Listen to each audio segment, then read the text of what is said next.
Y'all in the winning circle, shot some squares though. You in the killing fields, ignoring the scarecrows. Yeah, ho, I'm Benny Blanco in the last scene, making the power play high off of caffeine. This is a tag team, fair to see the bad dream. The male version of Carrie killing the class queen. Bati bloggers quit dodging my emails.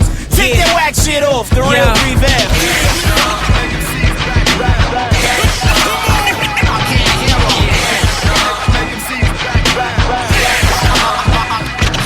Welcome to the FreeLunch Podcast, home of the New South Movement and the New South Movement Network. This is your boy Tight, one half of the FreeLunch Podcast duo, BGZ. What a time to be alive. We in here. This is BG the 27 Kid, and this is the FreeLunch Podcast. What's happening? Tight. I'm loving this. BG, we doing what we do best, sir. Yes, sir. We definitely are. We doing what we do best. I'm going to cut the intro short only because we short on time. It's late. I've been up since 5 a.m., not complaining because this is what I love to do.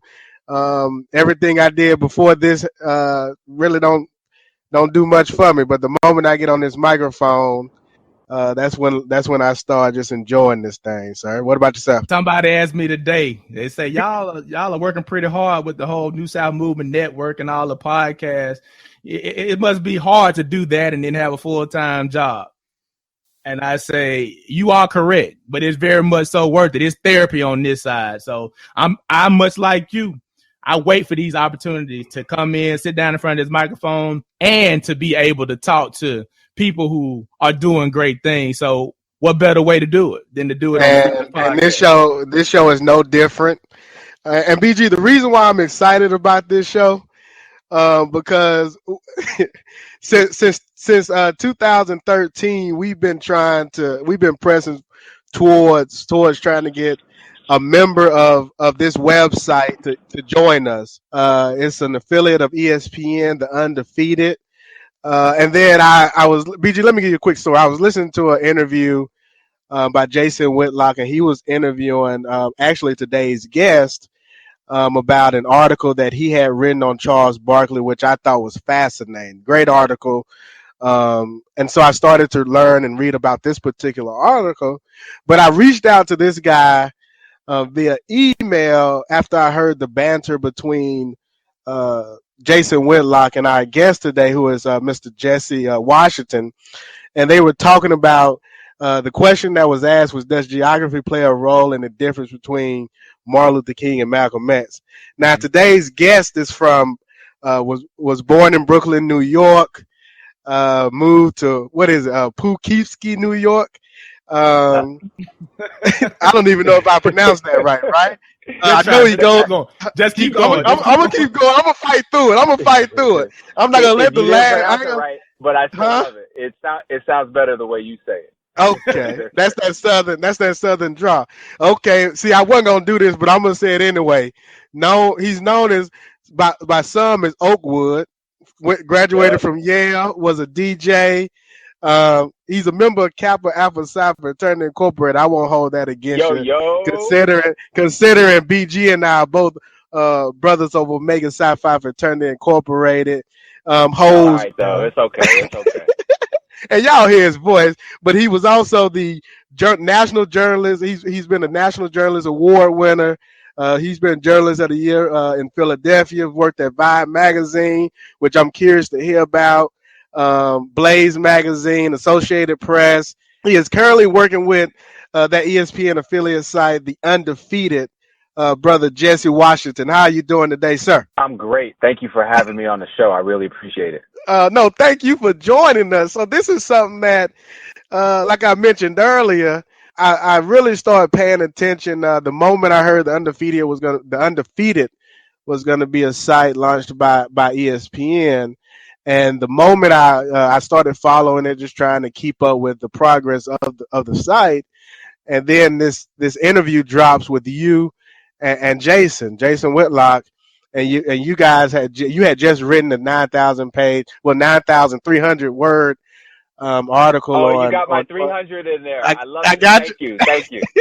I'm gonna show some respect and some love. 300. Yes. 9,300. Recognize. Yes. Count them all up. Thank you. Count them.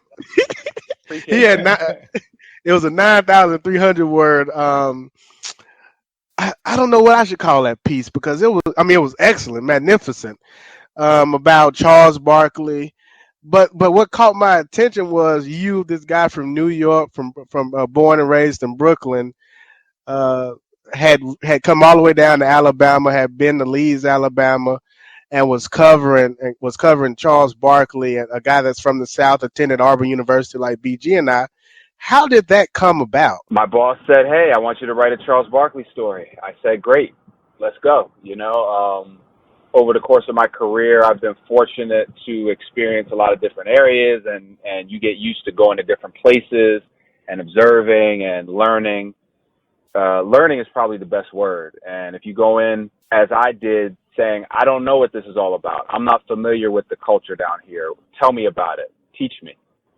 That's the approach that I took. So that's how it came about. Fortunate that ESPN believes in a project about African Americans and race and culture and sports, such as the Undefeated. And I got an opportunity to spend some quality time with Charles Barkley and really get to know him on a level that I never had, even though I was a lifelong fan and had been following him since he was at the University of Auburn. And so, it was a great learning experience for me. Because it was so thorough and you had to touch on so many aspects of not only the athletic side, but just the culture of being in Leeds, Alabama. How much time did you invest in that total project? It's hard to measure exactly because the way I approach my job, it really overlaps a lot with my life. I love to read. And so I read a lot in my job. The first thing I did with that, with the story was I got all of Charles's books. He had about 3 or 4 with his name on them anyway. Who wrote them is still subject to interpretation. Right. But respect Charles. So I read the books first, and then I started reading everything else I could get my hands on and going back over the old interviews. And then we interviewed more than 50 people who knew Charles or had some interaction with him over the years. And then I got to sit down with Charles, and I probably spent a total of about 8 hours with him. We had one conversation about 3.5 hours at the Four Seasons in Atlanta. And then I got to go to inside the NBA and just kick it with him the whole night. And so, all the time it was one of those Martin Luther King Day extravaganzas. So they had a gang of games on TV. And so the whole day I was just there. When he wasn't on camera, we would talk, so on and so forth. So start to finish, I think the process might have taken about maybe 6 weeks total. Is that typical for that type of material and for that type of article? Because you mentioned you are a reporter. You're not what was the right word that you said you were? You said you are a reporter, not a columnist. So you like to report. You like to provide facts. You don't want to just sit there and give opinionated articles. Whitlock said he wanted to solve the puzzle. He wanted to do the most thorough piece on Charles Barkley ever. This also was the first piece of content coming out from the Undefeated at that time. And so he really wanted to set a high bar. And so he said, go all in. So it was more thorough than normal. I had never interviewed 50 people for a story before. And so that part of it, I think, was the aspect that we really took to another level. But I'll tell you, now that I did it that way once, then the next one, I'm like, what? I only got 32 interviews? You slacking, Jess? Like, get going here.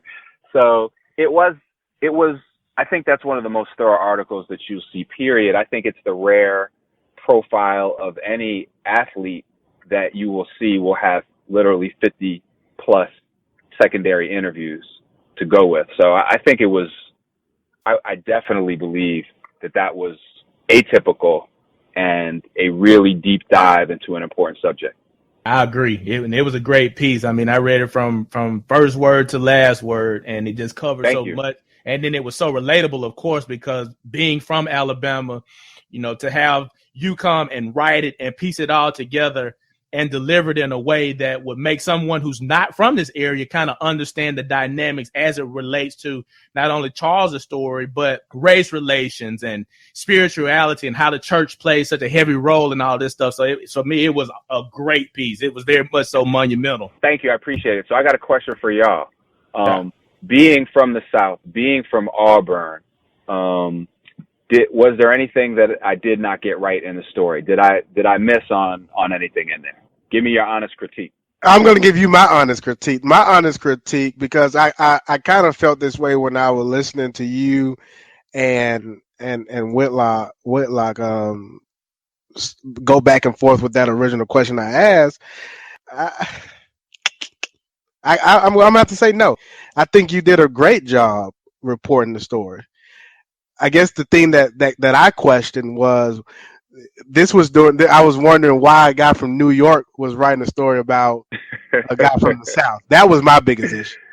We have a guy that's coming from the North to report on a story about a guy from the South. In regards to the level of, in regards to the reporting aspect of it, I think you were on. There was a piece that ESPN did after your story that spoke about how Charles Barkley didn't experience a lot of the what other blacks were experiencing at Auburn at the time.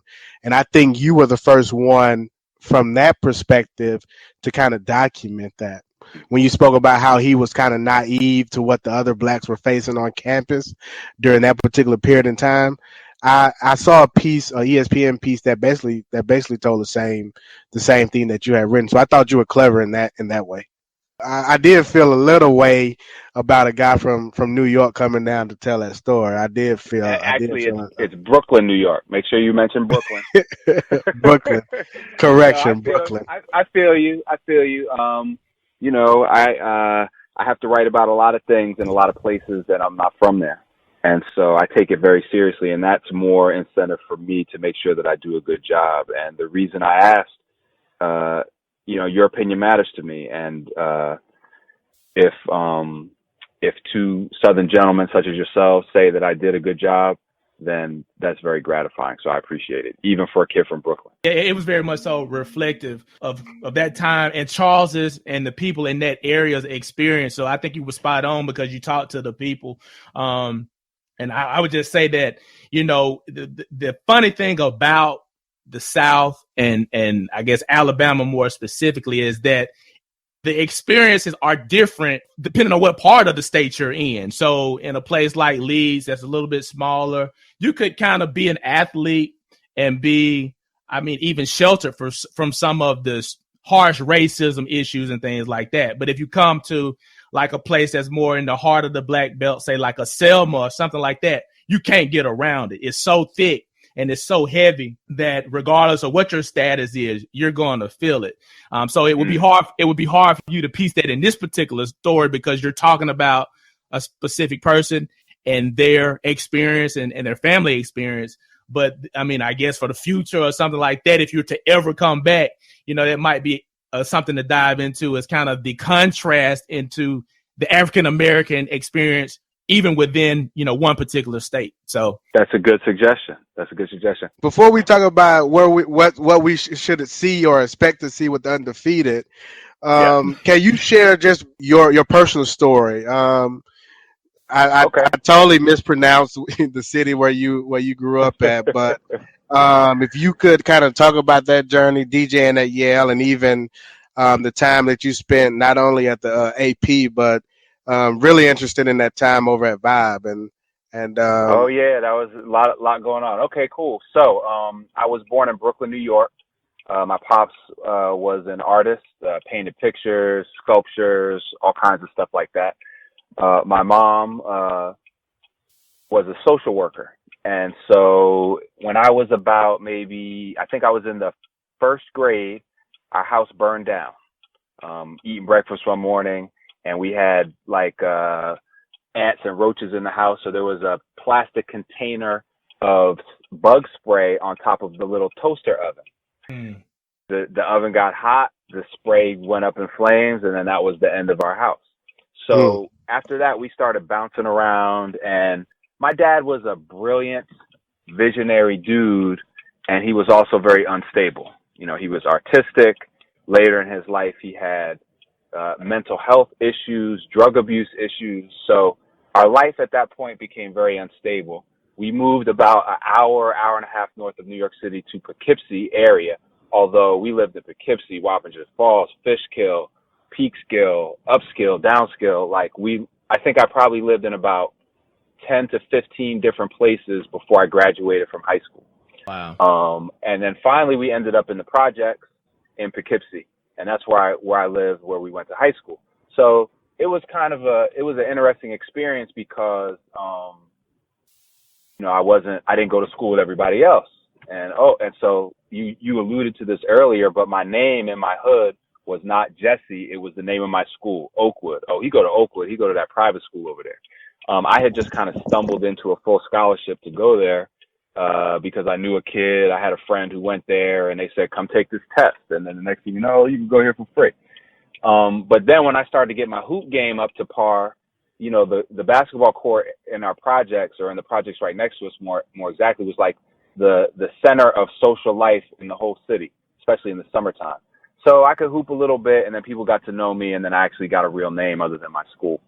So I went to Yale. I graduated. I went to Yale University, and I started DJing when I was at Yale. The funny thing, and now in basketball, you know, all the real ballers, the kids who are really good, they're usually old for their grade. A lot of basketball players get they'll repeat a year in most of the time in middle school, so they can kind of get physically more mature and get bigger, get stronger. I was actually the opposite. I had skipped a grade. I think it was the second grade or something like that. So I graduated from high school when I was 16. So I went up to Yale and was just, doing my thing. And this is in 1986.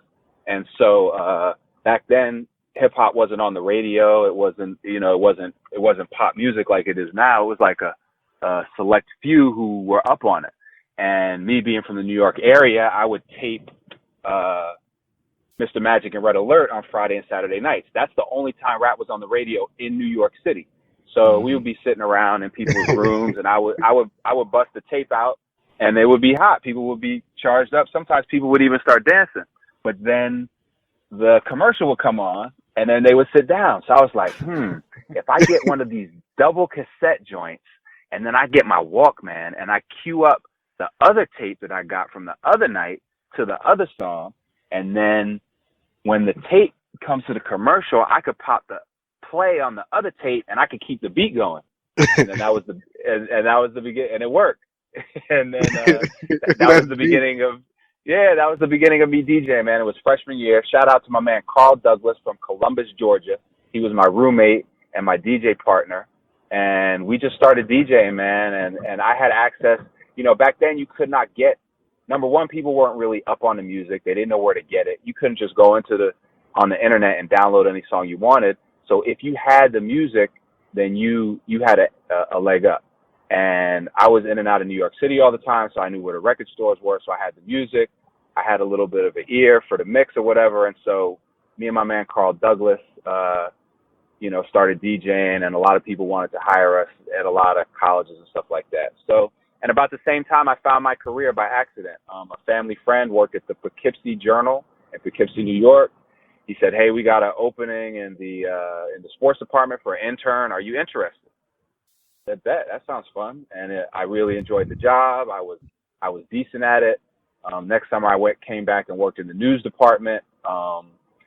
My first front page byline ever was when Louis Farrakhan came to the home of Tawana Brawley. I'm not going to go into the Tawana Brawley story. Y'all probably know it, but some people in the audience, Google Tawana Brawley. Yes, Google that. It was like the Trayvon Martin case of 1987. So anyway, and it was how Al Sharpton blew up. So that was my first page, my first front page story. When I was about, I don't know, maybe 19 years old, something like that. So I really loved journalism. It was something I was good at. I enjoyed. I kept doing it. Went to work for the Associated Press coming out of college, but I always back then rap was like it wasn't for everybody. It was really just for us, and there were a lot of people against it. It was, to say it was not accepted is putting it mildly. And so there were a lot of young brothers and sisters doing what they would call hip hop journalism at magazines like The Source and Vibe. And I was so heavy into the music, and my dad was a musician also, so I really got it from him. And I was so into hip hop, and even though I'm working for, the Associated Press and interning for the New York Times and blah, blah, blah, but I was like, man, I want to write for The Source. I want to write for Vibe. And, a lot of people who are a big, heavy influence on my career at these magazines during this time in the 80s and the early 90s, I would say people like Reggie Dennis, James Bernard, Rob Marriott, Rob Kenner, Carter Harris, Danielle Smith, people, and Sheena Lester, people who I really, Kierna Mayo, who now runs Ebony Magazine. They were putting in work at these hip hop magazines, and I was fortunate enough to get a gig at Vibe. And I was there for a while, and then Vibe was starting a new magazine, and they said, we want to start this more raw and rugged rap magazine and to compete with XXL and The Source, and then Vibe can put like Halle Berry on the cover and Denzel and grow up a little bit. My dude Keith Clinkscales, this was kind of his grand plan. So he said, we're starting a magazine. It's called Blaze. Jesse, you go ahead and rock with that. You're the editor-in-chief. Put the whole thing together. And that was a great experience, a tremendous opportunity. Danielle Smith is the one who really recognized that I might be able to do something with this. And she kind of put my name out there, and Keith said, okay. And so I did that. That was a difficult, controversial, violent, and troublesome time, but I wouldn't trade the experience for the world, and I learned a lot. I ended up getting fired as editor of Blaze magazine, and I deserved it because I was kind of wilding out, to be honest with you.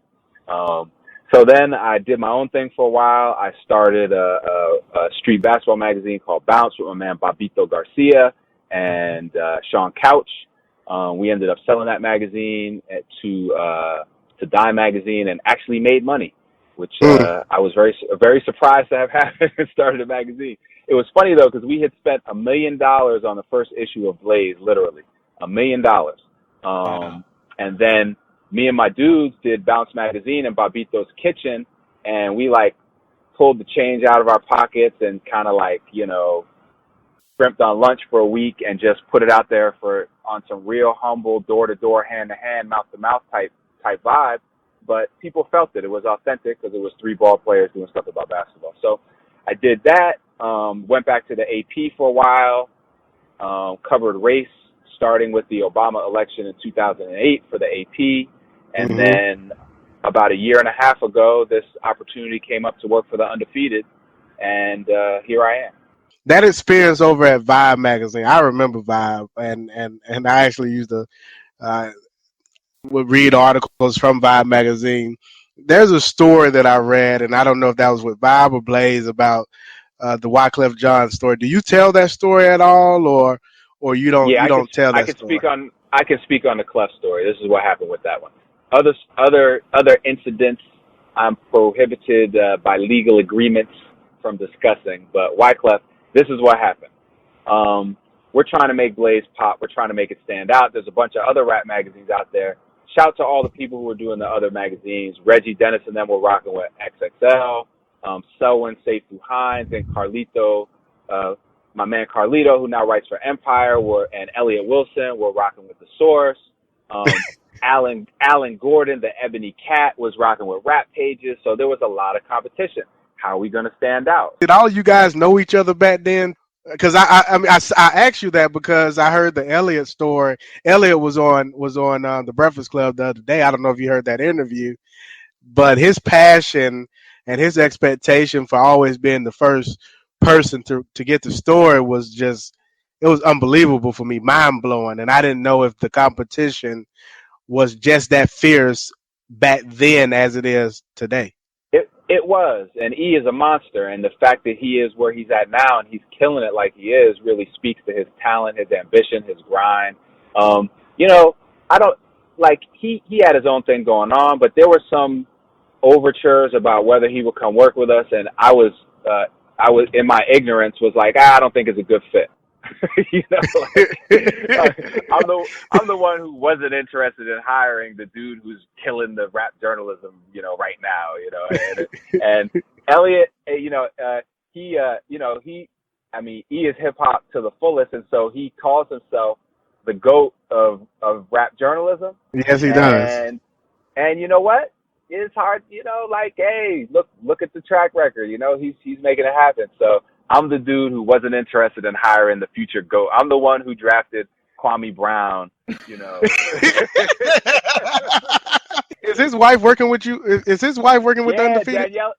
Danielle is with the Undefeated. No, actually, my draft picks were solid, man. I was definitely I didn't have no Sam Bowies. Like, our team was solid, but the competition was serious. It was fierce. It was respectful though, but we were all trying to win. It was hip hop. We were all trying to win. We would take shots at each other. Like, there wasn't any social media then, but we would get on the radio, or we would put little sublims or direct smashes in the magazines and stuff. And it was just fun, man. And everybody got better as a result of that.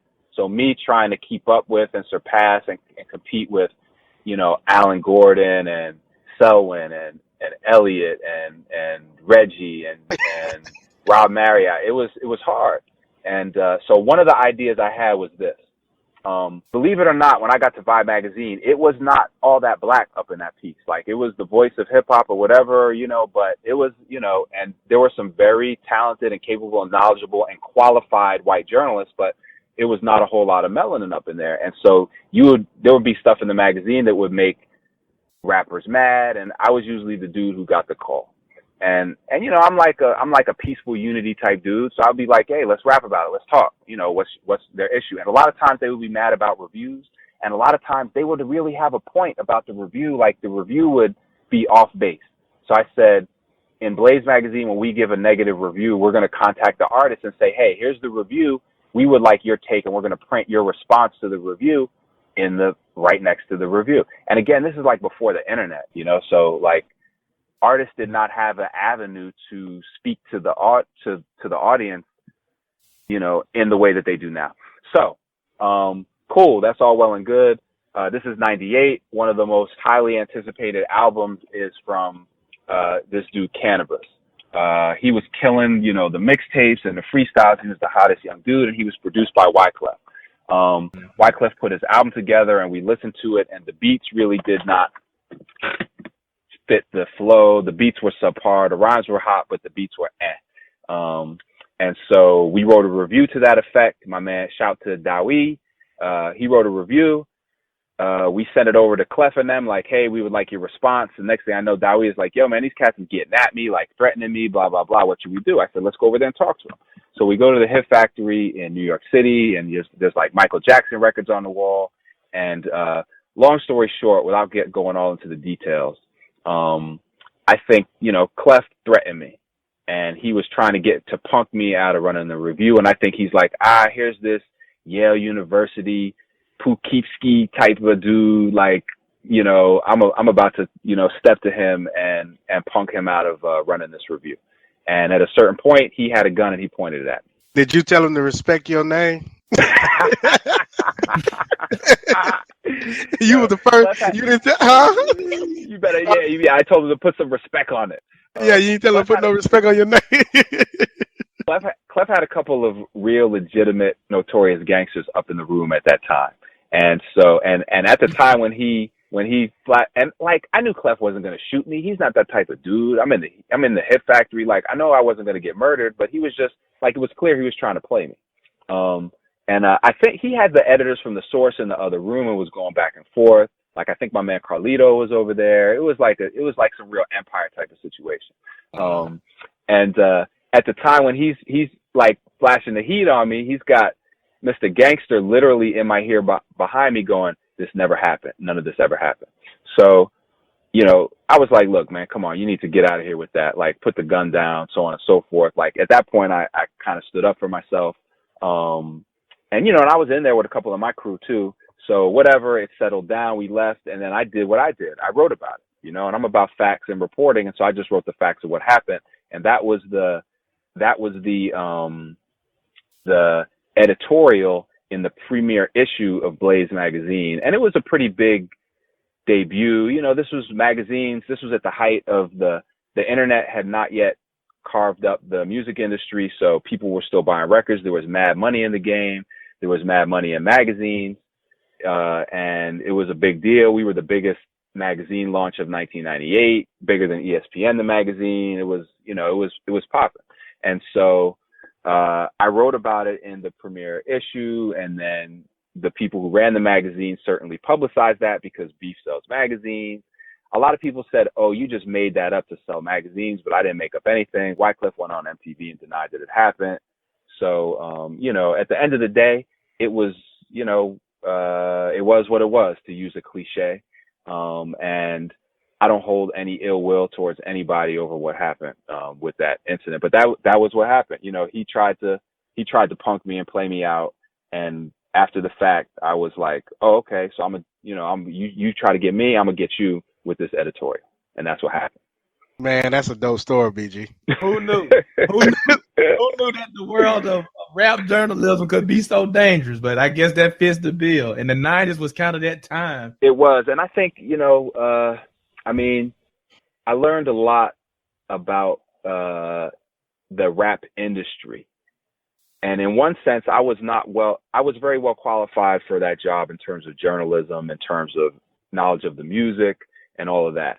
But I thought that I was involved in a journalism enterprise when really I was part of the rap industry. And the rap industry works on different rules than journalism. And one of the rules is violence. You know, violence is used to accomplish your goals. Most of the time, it's the threat of violence. And so me not being a violent person, me not being somebody who uses violence, I was unprepared for that aspect of it. And it escalated beyond what happened with Clef. But, you know, it was a learning experience, and it opened my eyes to some things. And then, you know, it just made me a stronger person and a better man. Yeah, I heard, and I saw what you said in talking about that particular situation, that this is the price you pay for daring to be revolutionary. So revolutionary in your work and stuff like that. And I guess that leads us into where we are at this moment in time with the Undefeated. And it's touted to be a very revolutionary mark on what we know journalism to be at this present time. What should we expect from the Undefeated next Tuesday? We're going to drop this show a few days after the release of the Undefeated. What are we going to see when this website officially drops? Right. I guess we have a motto at the Undefeated: not conventional, never boring. So you're going to see subjects, topics, and stories and videos and podcasts done in a way that you haven't seen before. I mean, that really sums it up. The staff at the Undefeated, you know, ESPN has seen fit to invest significantly in the Black audience. ESPN feels that the Black audience is underserved and could use more attention. And I think that's a remarkable commitment for this type of company to make. So they have went and hired a critical mass of incredibly talented journalists, not just Black journalists, but also other people of color and white individuals as well. But the talent on this squad, like, it's approaching 92 Dream Team levels in terms of, you know, our editor-in-chief, Kevin Merida, who came to us from the Washington Post, has assembled a team that is really, I'm honored and humbled to be among them. So you're going to see a lot of talented journalists doing stories that are relevant to Black people, Black Americans, about sports, about culture, about life. I've got a story that will come out on Tuesday that has nothing to do with sports. So really the whole breadth of the Black experience is what you're going to be getting when the site goes live at 7 a.m. on Tuesday morning. It has to be exciting. This has been a long time coming, especially for somebody like you who was from what I heard and from what was said, you were the first person hired by the previous leadership. Given the how long this has taken, personally, how do you feel that you were able to basically sustain and maintain and stay on this journey for that time period. Very much so, but I feel what I really feel is like I feel undefeated, and the name of the site comes from a Maya Angelou quote, which is, "You will encounter many defeats, but you must not be defeated. In fact, it may be necessary for you to encounter the defeat, so you can know where you come from and how you can rise up out of it." So that's the Black experience, the Black struggle and journey right there. And so that's kind of how I feel as this launch approaches. You know, we took a lot of hits.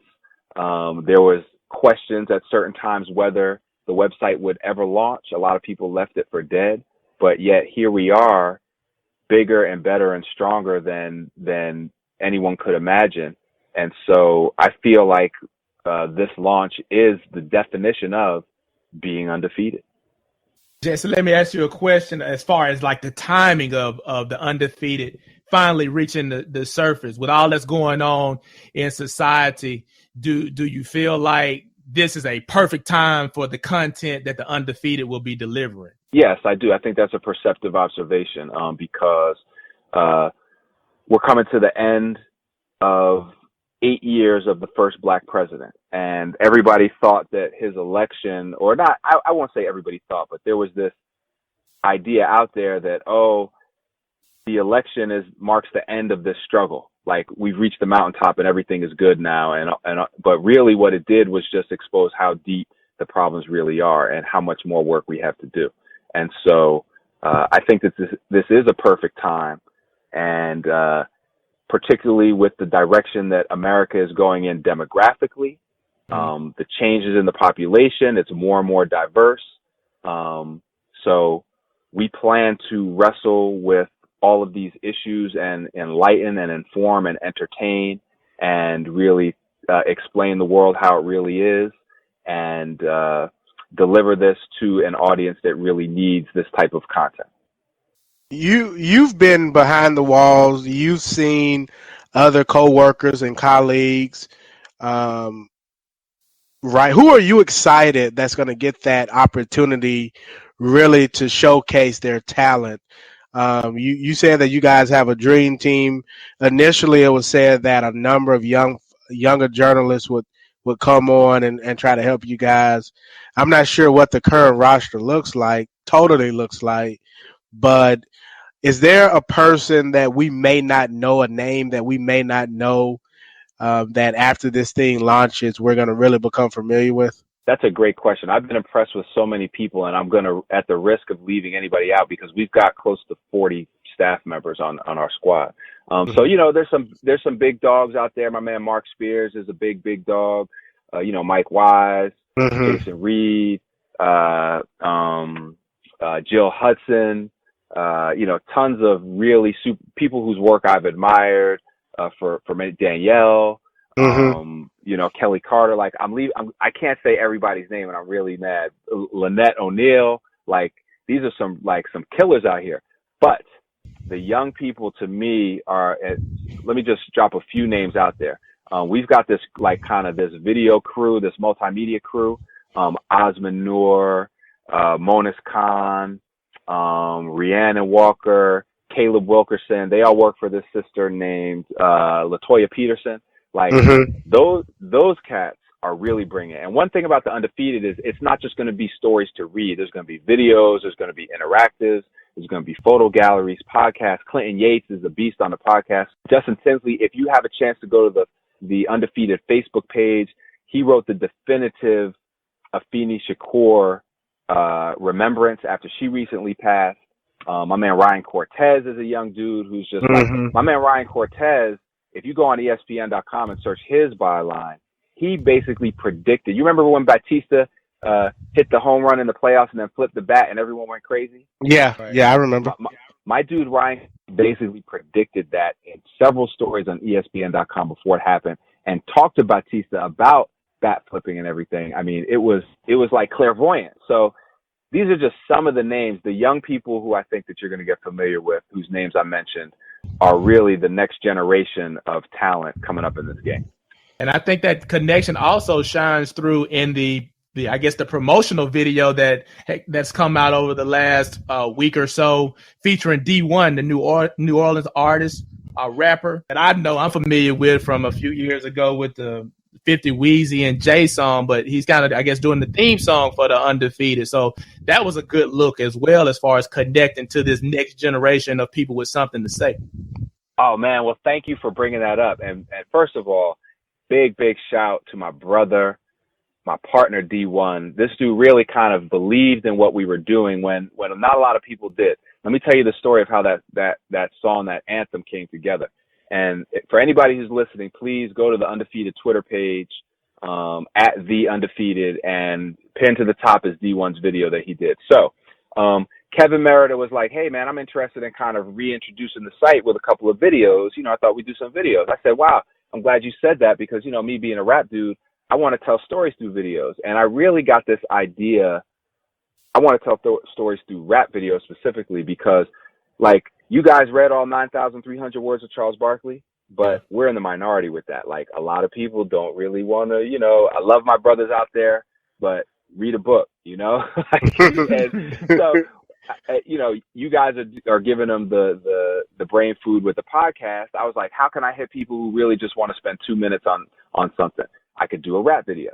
So I had kicked some ideas around with D. We had tried to do something before and it fell through.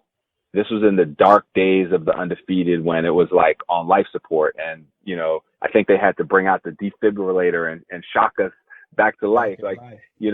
So I had tried to do a project with him and it had fallen through. So I came back to him. I was like, D, man, I want to try and do this song explaining what the Undefeated is all about. Can you rock with it? Like, can you give me a song? Basically, I asked him to make me a song for free. And I said, if you can make a song for free, then I think I could really, make it happen and get you compensated and all that kind of stuff. And he said, you know what, man? Like, okay, cool. I'm going to go with it.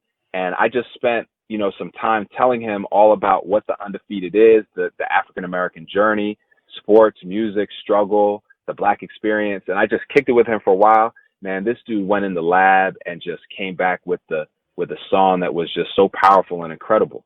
And then as soon as Kevin Merida heard it, he was like, wow, I really like that. That's great. Okay, so now we got to make a video out of it. So I know y'all checked the Randy Moss 30 for 30 on ESPN, Rand University, right? Right. Yep. The director of that movie, that film, is a young brother from Brooklyn named Marquise Daisy, extremely talented young cat who works for ESPN Films. So Kevin had connected with him and he was like, yeah, I want Marquise to direct the video.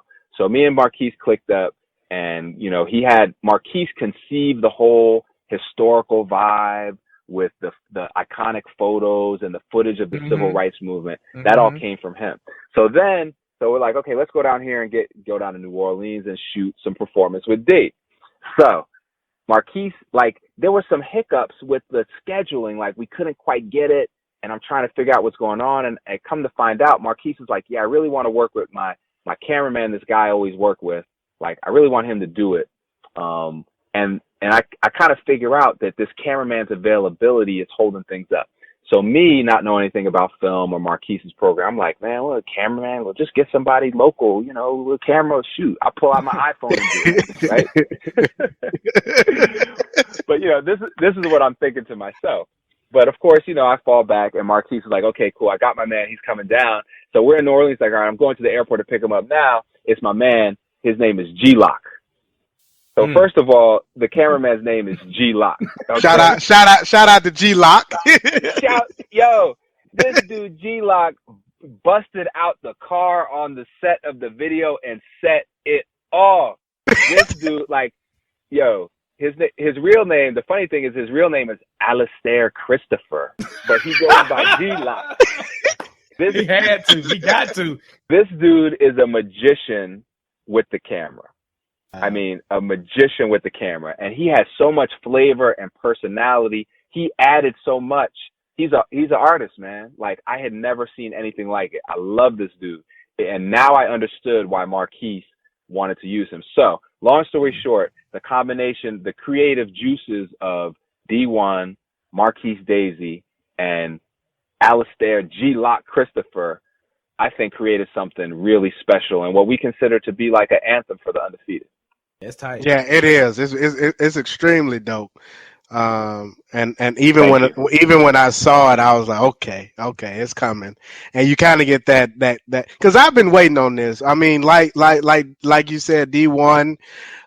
We've been following this since day one, and now that it's really about to happen, it's exciting. And then to see that video drop, it really is. It really is exciting. Thank you. I appreciate it. I'm very excited too. We all are. Let me ask you a question. I noticed the impulse in activity from members of the Undefeated on Twitter. Is that something that ESPN or Kevin or is that something that they encourage you all to do? Yes, absolutely. I mean, it's part of our job. We see the thing with and this is Kevin's vision for the site. We have to go where our audience is. And so it's not so much that we're creating a site and it's, everybody come over to my house. We're going to hit you wherever you're at. If you're on Twitter, boom, we're going to hit you over there. If you're on Facebook, if you're on Snapchat, Instagram, podcast, we need to be where the audience is. And we're going to be content agnostic. So we're going to deliver our information and tell these stories in a variety of different ways. Our editor for digital innovation, Latoya Peterson, is really, she knows how to tell stories through video games, stuff like that. So definitely being on Twitter, and what we did was a couple of weeks ago, maybe a month, the strategy was, okay, let's put the D1 video out, and then we'll start doing stuff on social media. Mm-hmm. I mean, that's a large percentage of the audience to get their news. I mean, fellas, do you guys like go to a particular website, or do you, maybe sometimes, but a lot of the news you get, I'm sure, is over social media. Yeah, social media. We were going to put all the stuff out there, right? So definitely, that's part of our job, is to engage on social media, to put our stories out there, to interact with the audience and deliver information. Man, I'm excited. BG, I don't want to keep, because we've had Brother Jesse on for a while. You got any more questions? I do have a question. We kind of alluded to this earlier about this type of content and the delivery, and we talked about the articles and many of our people in our peer group who don't like to read.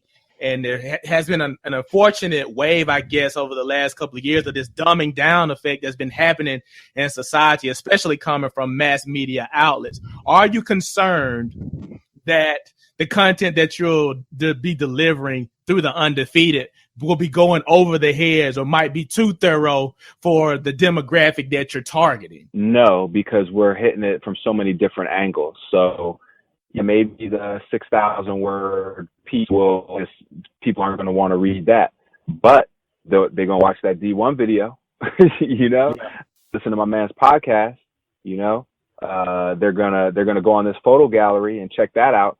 So you got to deliver the content in different ways. We've got such a breadth of formats and word lengths and individuals delivering it, and video and long stories and short stories and podcasts and photo galleries and stuff that I don't even know the name of, that if one thing goes over your head, the other thing is going to hit you right in the gut. And also we have the people who are creating this content. We got people who are 22. We got people who are 52. And so the types of preferences that we have, I was kicking it with this young brother just yesterday. His name is Osman. He's a video producer. And I don't know, this dude, he's got to be 20. He can't be more than 25. And he literally said, yeah, man, I'm just sitting around thinking, like, is this something that I would like? And so Osman is a big segment of the audience. Crusty old Jesse Washington is another segment of the audience, who likes to read long stuff and sit around for 30 minutes and read something. So we've got something for everybody. And it's our job to figure out how to deliver information, be it in many thousands of words or a 1 minute and 45-second D1 video. Well, we're excited. We are there. We want to help if we can. That. So even if there's a way that we can contribute one thing, something, if we can help do some reporting, we definitely want to help, because we want this to succeed, and we think it's important that it is successful. So I just wanted to put that out there so that everyone that works at the Undefeated know that they at least have two supporters from the Free Lunch podcast. Well, thank you, man. That's very important, and the work that you guys do is important. And I hope that now that we're finally out there, that we get a chance to collaborate and work together. Some more beyond this podcast.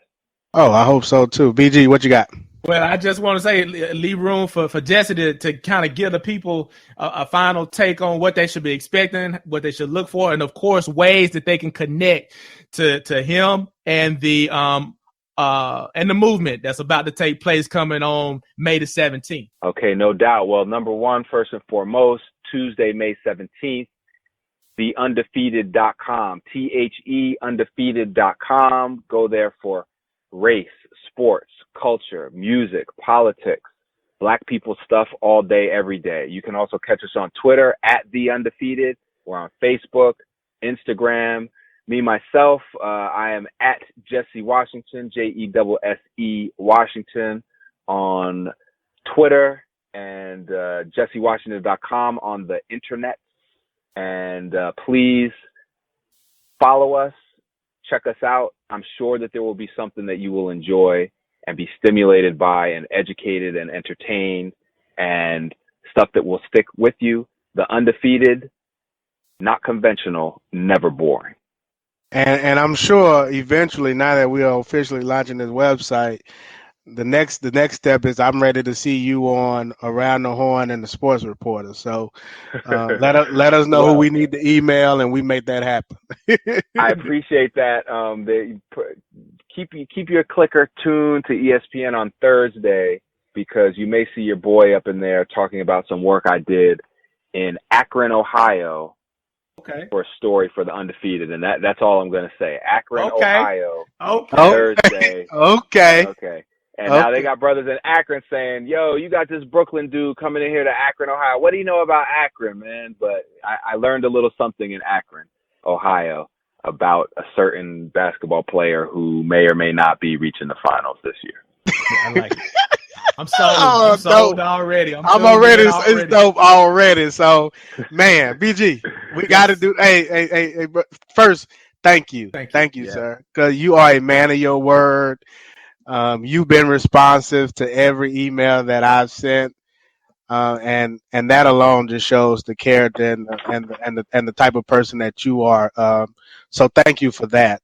You're very welcome, and I appreciate you guys giving us some shine and a chance to talk about this project that we have. Thank you. Indeed. No doubt. BG, gonna take us out of here? Yes, sir. We are the Free Lunch Podcast. Check for us, freelunchpodcast.com, for podcasts and other content. We're also on Instagram, Free Lunch Podcast, on Twitter, Free Lunch Pod C. We are a part of the New South Movement Podcast Network. Check for us, iTunes and SoundCloud. Just search New South Movement, and we'll be there, as well as our other podcasts, the Retroscope Podcast, the D1 Sports Talk Podcast, and the Girl Talk Podcast. Follow the movement. And we are out of here. This is your boy Tight, and we are the Free Lunch Podcast. Peace.